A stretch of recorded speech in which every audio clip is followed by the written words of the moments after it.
My name is Aaron Leroux, and I'm a photojournalist and documentary photographer. Shoot. How did shoot come to be? Yeah, not my finest hour. This was October 1st. This was at the end of an extremely long day of protests.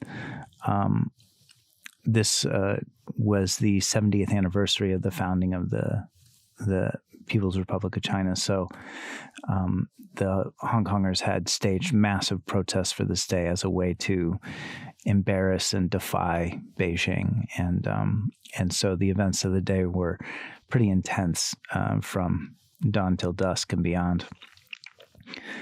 This occurred in in Prince Edward at the end of this day. And the Mongkok police station, which is in Prince Edward, is a huge flashpoint for the protests, as anyone who's there would know. This officer in the photo, he came from that police station, and the police in that particular station were one of the kind of most overworked group of officers in the city. I think every single night outside of their police station, they were arresting people or showing face or doing, they were out in the street working because the Prince Edward MTR station became a center of the protests after the August 31st incidents there. And we had been in the street, protesters making barricades as normal, and then the police on this night staged a big charge down the street. They gathered at a few intersections and on Nathan Road and basically charged into the crowd to try to make some mass arrests. I had begun sprinting when the police reached me because I was making pictures of them running up to me. And we were in a dead sprint for maybe 80 to 100 meters. And at the end of it, there was an arrest. And usually when there's an arrest, the police make a cordon. They block off an area. And by this time, they were pushing people out because they didn't want anyone photographing arrests anymore. And I had gotten caught inside the cordon.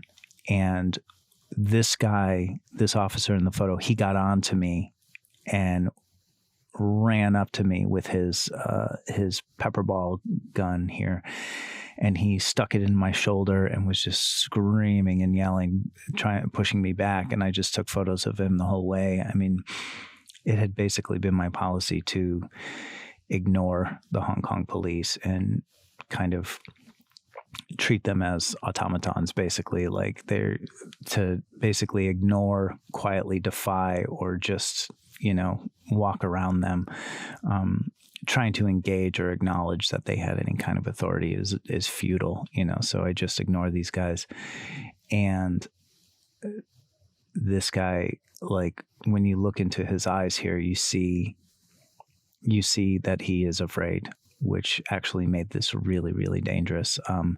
The whole thing unfolded in, maybe 15 seconds. But at the end of it, a EMS worker had pulled me. He'd grabbed my camera bag and pulled me by the strap backwards out of the cordon.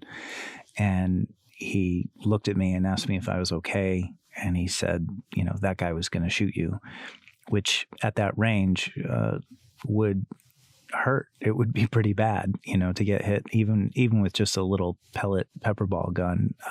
He had the barrel of it pushed into my shoulder, so it probably would have been pretty gruesome had he shot me. But it wasn't until I got back home and I looked at the photo and I saw this guy's eyes that I realized how dangerous that was, that this guy was afraid.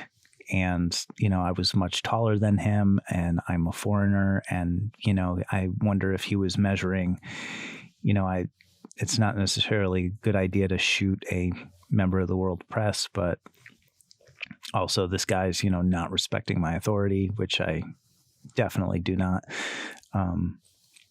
It was pretty intense. And then after I sent this photo to my agency, and the Metro UK called me and did an interview about this photo and what was going on that night and what the protests were like that day. yeah, it's quite a striking image looking at it now. Dangerous times.